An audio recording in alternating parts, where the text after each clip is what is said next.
Behind the golden gates of Astoria Palace, where centuries of tradition meet modern scandal, a single photograph threatens to unravel the most powerful monarchy in Europe.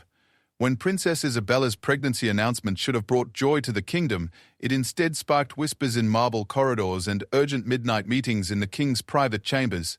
Now, as Crown Prince Alexander stares at the damning evidence spread across his mahogany desk, he faces an impossible choice: protect his family's reputation, or uncover a truth that could destroy the very foundation of the Astorian throne. Some secrets are worth a kingdom. Others will cost everything. The morning sun cast long shadows across the grand terrace of Astoria Palace as Princess Isabella adjusted her silk scarf for the third time. The photographers waited below, their cameras ready to capture what the palace had promised would be a joyous announcement. But Isabella's hands trembled slightly as she placed them over her still flat stomach, and her smile felt painted on. Crown Prince Alexander stood beside his wife, his jaw set in the familiar expression he wore during state functions. To the watching world, they appeared to be the perfect royal couple about to share wonderful news. Only Isabella knew about the storm brewing behind his blue eyes. "Your Royal Highnesses," called the palace's press secretary, Margaret Thornfield, her voice cutting through the morning air. "We're ready when you are." Isabella nodded, stepping forward to the ornate podium that had been positioned perfectly to catch the morning light. The gathered reporters fell silent, their pens poised above notebooks, cameras focused. This was the moment the entire kingdom of Astoria had been waiting for since rumors began circulating 3 weeks ago. "Good morning," Isabella began, her voice carrying across the courtyard with practiced royal authority. "Prince Alexander and I are delighted to share some wonderful news with the people of Astoria." She paused, her hand moving instinctively to her abdomen. "We are expecting our first child." The courtyard erupted. Cameras flashed like lightning. Reporters shouted questions. And somewhere in the distance, church bells began to ring in celebration. Isabella maintained her radiant smile as Alexander stepped forward, his arm sliding protectively around her waist. "The princess is in excellent health," Alexander announced, his voice steady despite the turmoil in his chest. "We expect our child to arrive in the spring, and we thank everyone for their continued support and prayers during this special time." As they waved to the crowd and retreated into the palace, Isabella felt the weight of Alexander's silence. The moment the doors closed behind them, the carefully maintained facade crumbled. "We need to talk," Alexander said quietly, his voice echoing in the marble hallway lined with portraits of his ancestors. Isabella's heart raced, but she kept walking toward their private apartments. "Not here, Alexander. The staff already know more than they should," he replied, his footsteps heavy on the Persian carpet that had graced these halls for 2 centuries. Their private sitting room offered no comfort despite its elegant furnishings and warm fireplace. Alexander moved to his desk, where a manila envelope lay waiting. Isabella recognized it immediately and felt her world begin to tilt. "When were you planning to tell me the truth?" Alexander asked, his voice carefully controlled. He didn't touch the envelope, but its presence dominated the room like a third person in their marriage. Isabella sank into the velvet armchair that had been her refuge during so many palace storms. "I don't know what you mean. Don't." The single word cut through the air. "Don't lie to me, Isabella. Not about this." The silence stretched between them, filled with years of unspoken tensions, public pressures, and private disappointments. Outside, they could hear the continued celebration of their subjects, unaware that inside the palace walls, the royal marriage was fracturing. "The timeline doesn't match," Alexander continued, moving to stand by the tall windows that overlooked the palace gardens. "You announced today that you're 8 weeks pregnant. But 8 weeks ago, I was in Geneva for the climate summit. For 10 days, Isabella's hands twisted in her lap. The beautiful engagement ring that had once belonged to Alexander's grandmother caught the light, throwing tiny rainbows across the wall. "You're questioning me, your wife. I'm asking for the truth." Alexander turned from the window, and Isabella saw something she'd never seen before in his eyes. Doubt. "Dr. Morrison's preliminary report is in that envelope. The one you thought you'd intercepted." The room seemed to grow smaller. Isabella had been so careful, had planned every detail of this moment, but she hadn't counted on Alexander's methodical nature, his need to verify everything that affected the crown. "You had me followed," she whispered. "I had us protected." "There's a difference." Alexander's voice softened slightly. "Isabella, if there's something you need to tell me, now is the time." Before this goes any further, the weight of the crown, invisible but ever present, seemed to press down on both of them. Isabella thought of the cheering crowds outside, of the headlines that would run in tomorrow's papers, of the nursery that palace staff were probably already planning. "I love you," she said finally, the words carrying a desperation that hadn't been there during their wedding vows 3 years ago. "That's not what I asked." Isabella stood, moving to the fireplace where their wedding photo sat on the mantel. They looked so young in the picture, so certain of their fairy tale future. "Do you remember what you told me on our wedding day? You said that no matter what challenges we faced, we'd face them together." "And we will," Alexander said, though his voice carried less certainty than before. "But I need to know what we're facing." The clock on the mantel chimed 11 times, each note seeming to count down to some inevitable conclusion. Isabella touched the glass covering their wedding photo, her finger tracing Alexander's smile. "The baby is yours," she said quietly. "But—" Isabella closed her eyes. "But there are things you don't know. Things I couldn't tell you." Alexander was quiet for so long that Isabella finally turned around. He stood perfectly still, his hands clasped behind his back in the posture that had been drilled into him since childhood. When he finally spoke, his words were measured and careful. "What things, Isabella?" Before she could answer, a sharp knock interrupted them. Margaret Thornfield's voice came through the door, professionally urgent. "Your Royal Highnesses, I apologize for the interruption, but we have a situation. There's been a development with the press." Alexander and Isabella exchanged a look that contained years of shared understanding about the unique pressures of their position. Whatever personal crisis they were facing would have to wait. The Crown demanded attention first. "Come in, Margaret," Alexander called. The press secretary entered with the brisk efficiency that had made her indispensable to the royal family. She carried a tablet and wore the expression that both royals had learned to dread. "There's been a leak," Margaret announced without preamble. "Someone has provided the International Herald with information about the princess's medical appointments. They're preparing to run a story questioning the pregnancy timeline." Isabella felt the blood drain from her face. Alexander's expression didn't change, but she saw his hands clench slightly at his sides. "What kind of information?" Alexander asked. Margaret glanced between them uncomfortably. "Details about appointments that weren't on the official calendar. Locations that weren't the usual royal medical facilities. The reporter is asking for comment by tomorrow morning." The room fell silent except for the ticking of the antique clock.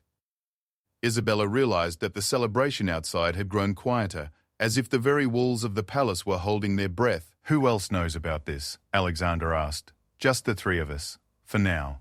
But Your Highness, once this story breaks, there will be questions we need to be prepared to answer." Ah, ah, ah, ah, ah, ah, ah, ah, ah, and, and, and, and, and, and, and, and, and, cancel my afternoon appointments. I need to speak with my father. As Margaret left, closing the door behind her, Isabella found herself alone with her husband and the weight of secrets that threatened to crush them both. The fairy tale was ending, and she wasn't sure what would take its place. "Alexander," she began, but he held up a hand. "Not now. We have bigger problems than our marriage right now." He moved toward the door, then paused. "But Isabella, when this is over, we will finish this conversation, and you will tell me everything." As the door closed behind him, Isabella sank back into her chair and stared at the envelope on Alexander's desk. Inside was the truth she'd been running from. The secret that could destroy not just her marriage, but the entire royal family. Outside, the celebration continued, but Isabella knew it was borrowed time. Soon the whole world would be asking the same questions that Alexander had asked, and she wasn't sure she had answers that would satisfy anyone. The afternoon stretched ahead like a prison sentence, and Isabella realized that the hardest part wasn't the lying she'd already done. It was the truth she was about to have to tell. King Frederick of Astoria had weathered many storms in his 40-year reign, but his son's pale face as he entered the private study suggested this might be among the worst. The king set down his reading glasses and gestured to the leather chair across from his massive oak desk, a piece of furniture that had witnessed royal crises for over 2 centuries. "The pregnancy announcement went well," the king observed, though his tone suggested he knew there was more to the story. Alexander took the offered seat, his posture rigid with tension. "Father, we have a problem." For the next 20 minutes, Alexander laid out everything: the timeline discrepancies, the medical records, the impending press story. King Frederick listened without interruption, his expression growing more grave with each revelation. "And Isabella? What does she say about all this?" the king asked when Alexander finished. "She says the child is mine, but there's something she's not telling me." Alexander ran a hand through his hair, a gesture that would have been corrected by his tutors in childhood but now seemed natural under the circumstances. Father, if this story breaks without us controlling the narrative, the monarchy survives scandal by facing it head-on, not by running from it, the king said firmly. Your great-grandfather survived an abdication crisis. Your grandmother weathered the divorce scandals of the 80s. We will weather this too. Alexander looked out the study's tall windows toward the gardens where he'd played as a child, back when the weight of the crown seemed like a distant romantic notion. But what if Isabella? What if she what, Alexander? The question hung in the air between them, carrying with it implications that neither man wanted to voice. The king stood and moved to a portrait of Alexander's mother, the beloved Queen Sophia, who had died when Alexander was 15. Your mother once told me that the hardest part of being royal wasn't the public scrutiny or the endless duties. It was learning to separate what you wanted from what the crown needed. The king's voice carried the weight of decades of difficult decisions. Sometimes those things align, sometimes they don't. Meanwhile, 3 floors above, in the royal apartments, Isabella paced the length of her private sitting room like a caged animal. Her phone had been buzzing constantly with calls from friends and family celebrating the pregnancy announcement, each congratulation feeling like a knife twist of guilt. When her private secretary knocked and entered, Isabella could see from her expression that the situation had worsened. Your Highness, we've had an inquiry from the Royal Tribune as well now, and... She paused uncomfortably. There's been a photographer spotted near Dr. Richardson's private clinic. Aye, Dr. Richardson. The name hit Isabella like a physical blow. If the press had connected her to Richardson's exclusive private practice in the city's medical district, they were closer to the truth than she'd feared. Have you told the prince? Isabella asked. His Royal Highness is still with the king. Isabella nodded, her mind racing. Dr. Richardson had promised complete discretion, but even he couldn't control who might have seen her entering and leaving his building. The clinic specialized in sensitive medical matters for high-profile clients, but that very reputation might now be her downfall. Cancel my engagements for today, Isabella decided, and find out everything you can about what the press thinks they know. Alone again, Isabella retrieved a small key from her jewelry box and unlocked the bottom drawer of her antique writing desk. Inside, beneath carefully preserved letters from her grandmother, was a folder she'd hoped never to open again. The documents inside told a story she'd never shared with anyone, not even Alexander. Medical records from 5 years ago, from before their marriage, detailing a condition that had required treatment that had left her doctors uncertain about her ability to carry a child to term. When she'd married Alexander, she'd believed the problem was behind her. The royal physicians had assured her that with proper care, pregnancy was possible. But month after month had passed with disappointment, and the pressure from the palace and the press had grown unbearable. An heir and a spare, the newspapers had joked, counting months and scrutinizing her appearance at public events. Palace courtiers whispered about fertility treatments and royal obligations. Even Alexander, though he'd never said so directly, had grown increasingly tense during what the press called air watch. Isabella's phone rang, startling her from her memories. Alexander's name appeared on the screen. Where are you? His voice was strained. In my sitting room. Alexander, we need to... Not over the phone. Meet me in the blue drawing room. 5 minutes. The blue drawing room had been neutral territory for the royal family for generations. A place where difficult conversations happened away from the more formal settings of throne rooms and state apartments. Isabella arrived to find Alexander already there, along with Margaret Thornfield and a man she didn't recognize. Isabella, this is Jonathan Whitmore from the palace legal team, Alexander said without preamble. We need to discuss our options before tomorrow's papers hit the stands. Whitmore, a sharp-faced man in his 50s, opened a tablet and began reading. The International Herald is claiming to have evidence of irregular medical consultations. They're not making direct accusations yet, but they're asking pointed questions about paternity and the timeline of the pregnancy announcement. Isabella felt the room spinning slightly. What kind of evidence? Photographic evidence of you entering and leaving Dr. Richardson's clinic. Financial records showing payments to his practice. And, Whitmore paused, glancing at Alexander. Testimony from someone claiming to have inside knowledge of your medical situation. The betrayal hit Isabella like a physical blow. Someone in Richardson's office had sold her out, trading royal secrets for what was probably a substantial payment from the tabloids. Alexander's voice was deadly quiet. What inside knowledge? Isabella realized that this was the moment. In a room full of lawyers and press secretaries, with the weight of the crown and the future of the monarchy hanging in the balance, she would have to tell the truth she'd been avoiding. 5 years ago, before we were married, I was treated for a condition that affected my fertility, she began, her voice barely above a whisper. The room fell silent. Even Margaret, who had handled countless royal crises, looked surprised. I was told that pregnancy might be difficult, but not impossible. When we married, I thought the issue was resolved, but after 2 years of trying, Isabella's voice broke slightly. I sought additional treatment. Privately. What kind of treatment? Fertility treatments, advanced procedures. Dr. Richardson is one of the leading specialists in reproductive medicine.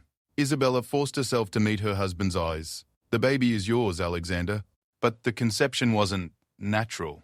Whitmore was taking notes rapidly. Your Highness, were these treatments documented? Are there medical records that could verify the timeline and procedures? Yes, but they're confidential medical records. How would the press have gotten access to them?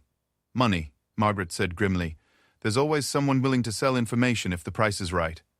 Alexander stood abruptly and moved to the tall windows overlooking the palace courtyard. Isabella could see the tension in his shoulders, the way his hands gripped the window frame. So the timeline issue isn't about paternity, he said finally. It's about when the fertility treatments occurred versus when we announced the pregnancy.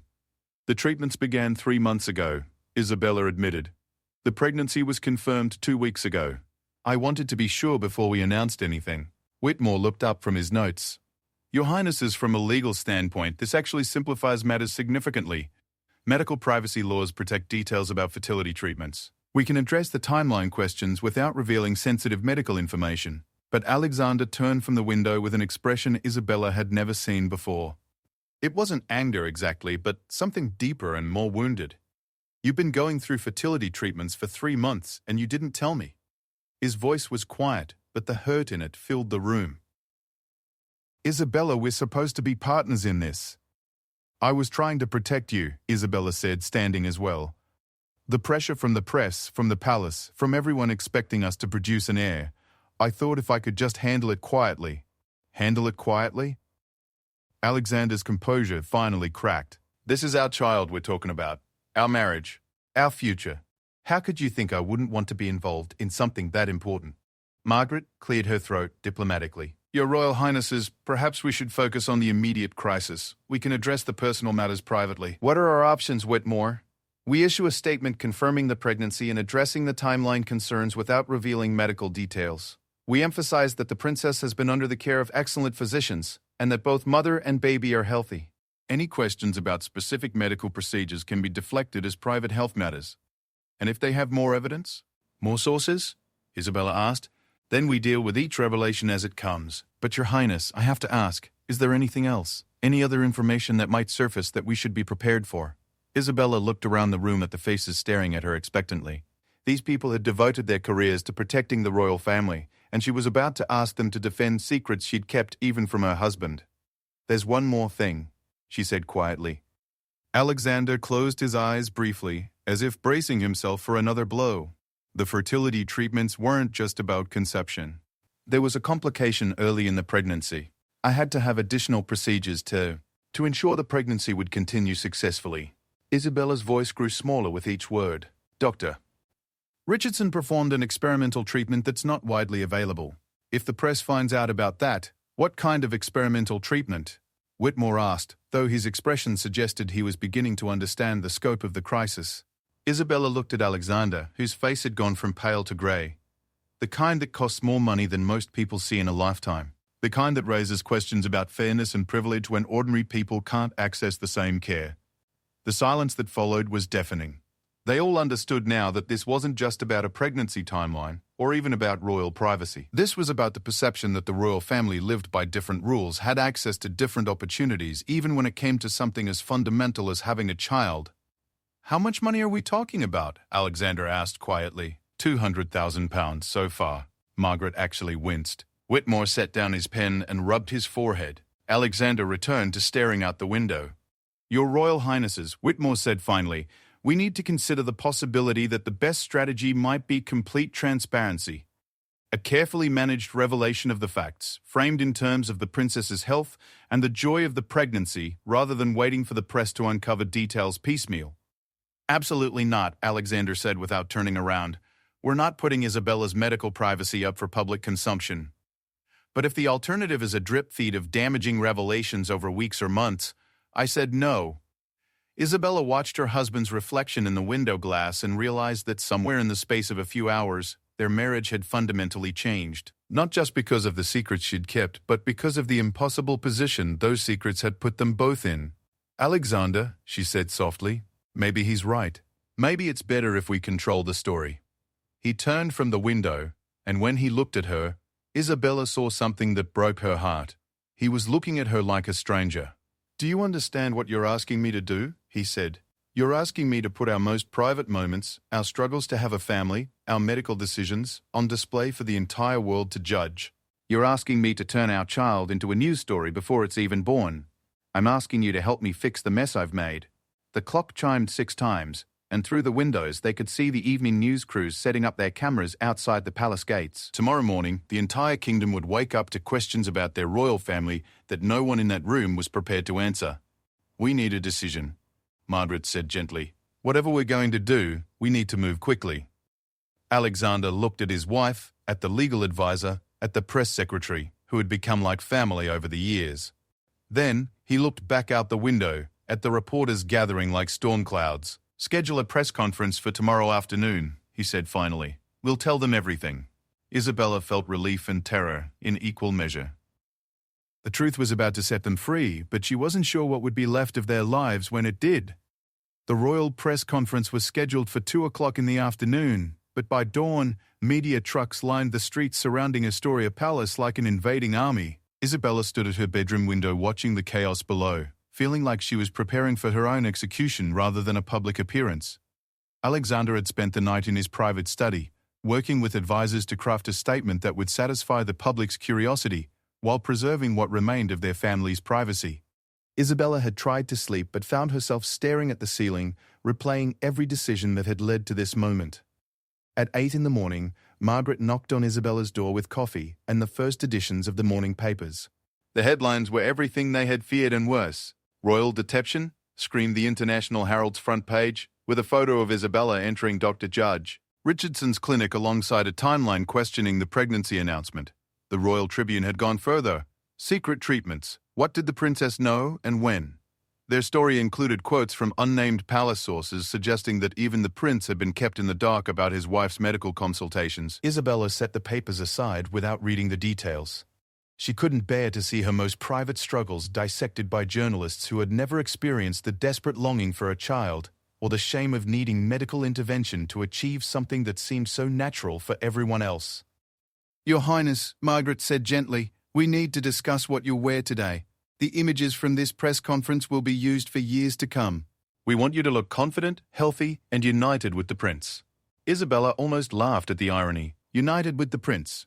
They had barely spoken since their conversation in the blue drawing room, communicating only through staff and lawyers. The fairy tale marriage that had once been the pride of Astoria was fracturing in real time, and they were expected to present a united front to the world. "Something blue," Isabella decided, "the color of the royal family. Whatever sends the message that I'm still part of this family, even if," she didn't finish the sentence. By noon, the palace's main conference room had been transformed into a media arena. Camera crews from around the world jockeyed for position while reporters reviewed their questions and fact-checkers verified details. The atmosphere was electric with anticipation. Alexander arrived first, looking every inch the future king in his navy suit and the sapphire cufflinks that had belonged to his grandfather. He took his position at the podium with the composure that had been trained into him since childhood, but Isabella could see the tension in the set of his shoulders. When Isabella entered the room, a hush fell over the crowd. She wore a royal blue dress that complemented Alexander's suit, her hair pulled back in a style that was both elegant and serious. The cameras flashed like lightning as she took her place beside her husband, but for the first time in their marriage, they didn't touch. "Ladies and gentlemen," Alexander began, his voice carrying clearly across the packed room. "Thank you for being here today. The princess and I called this press conference to address recent speculation about our family and to share with you the complete truth about our journey to parenthood." Isabella felt her heart racing as Alexander continued with the carefully rehearsed opening statement. They had decided that he would present the facts, while she would handle the more personal aspects of their story. 3 months ago, Princess Isabella began fertility treatments under the care of Dr. Richardson, one of Europe's leading reproductive specialists.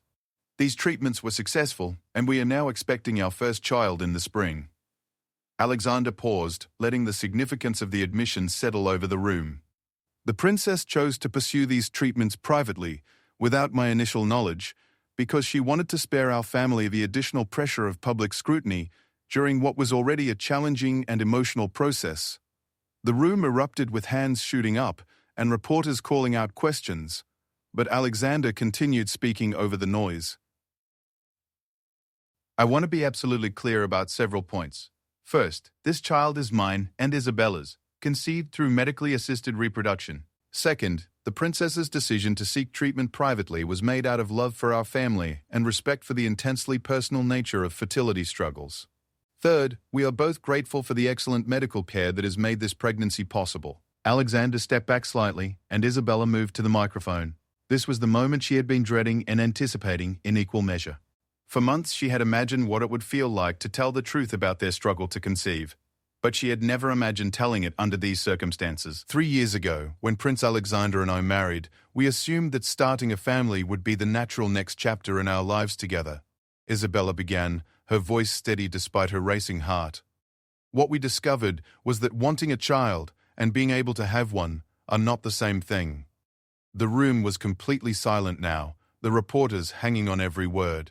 Isabella could see some of them putting down their phones and notebooks, recognizing that this was a human story, not just a political scandal. I was diagnosed with a condition that made natural conception unlikely. For 2 years, we hoped and tried and were disappointed month after month.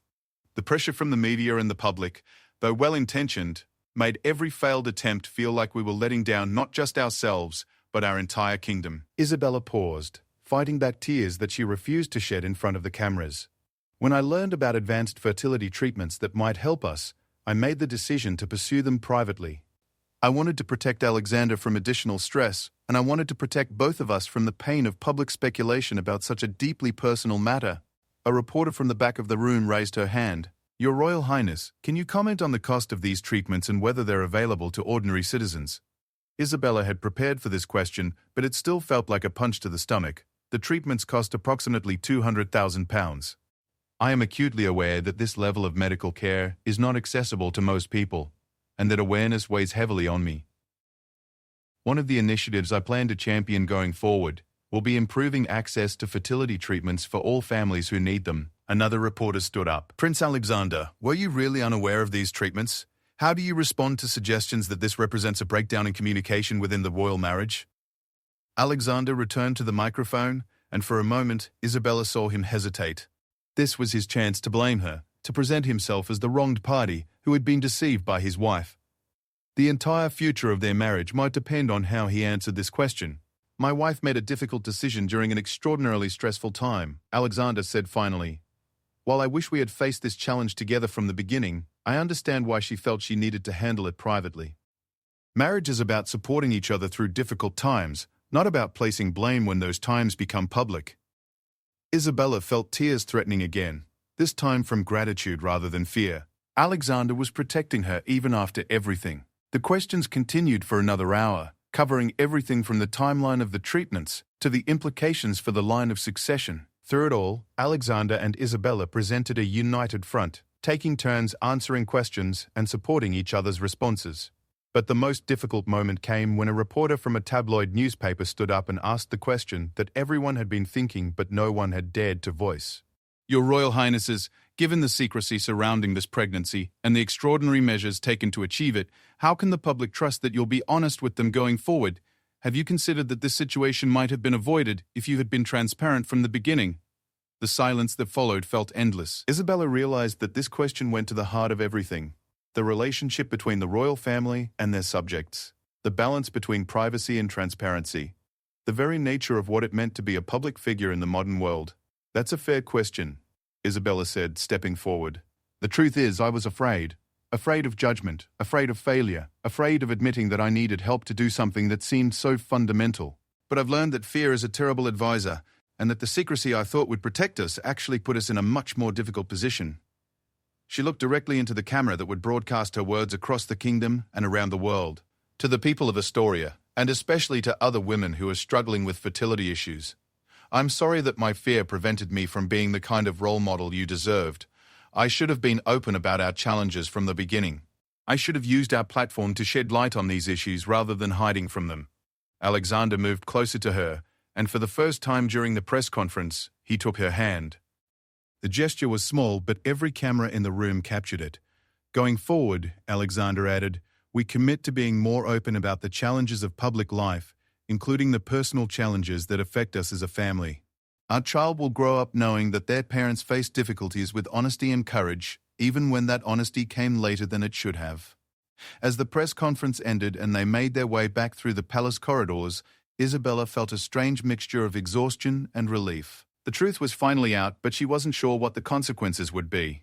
How do you think it went? She asked Alexander as they reached their private apartments. Alexander was quiet for a long moment, still processing everything that had happened. I think we told the truth. Whether that's enough to repair the damage remains to be seen. That evening, as they watched the news coverage together for the first time in weeks, Isabella was surprised by the tone of many reports. While some outlets focused on the scandal and secrecy, others highlighted their honesty during the press conference and the broader issues surrounding fertility treatment access. Social media was filled with messages of support, from women sharing their own struggles with infertility. Support groups praised Isabella for bringing attention to issues that were often kept private. Medical professionals called for expanded access to the treatments that had helped the royal couple. Look at this, Alexander said, showing Isabella his phone. It was a message from his father. Well done today. Your mother would have been proud of how you both handled yourselves. Isabella felt something shift between them, a tentative easing of the tension that had dominated their relationship for weeks. The crisis wasn't over, and their marriage would need time and work to fully recover, but they had survived their first major test as a couple in the public eye. Alexander, Isabella said as they prepared for bed, I know I have a lot to make up for. The secrecy, the decisions I made without you, the position I put us both in. Alexander was quiet for a moment, then sat on the edge of their bed. Isabella, I understand why you did what you did.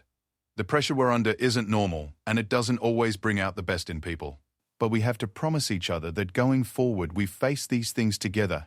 No more secrets, no more trying to protect each other by keeping each other in the dark. Isabella nodded, feeling more hopeful than she had in months. No more secrets.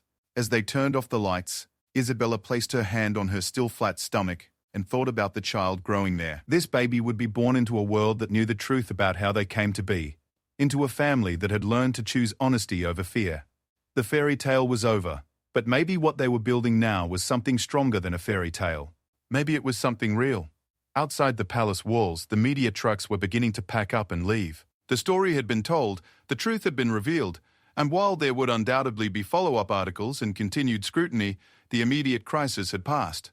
In the spring, when Prince Isabella and Alexander's first child was born, the celebration would be different from what anyone had originally imagined.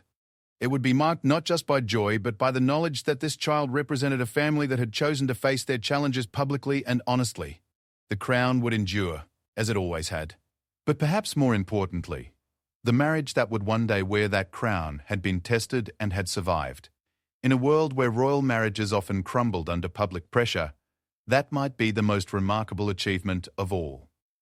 As dawn broke over Astoria Palace, a new chapter was beginning for the royal family.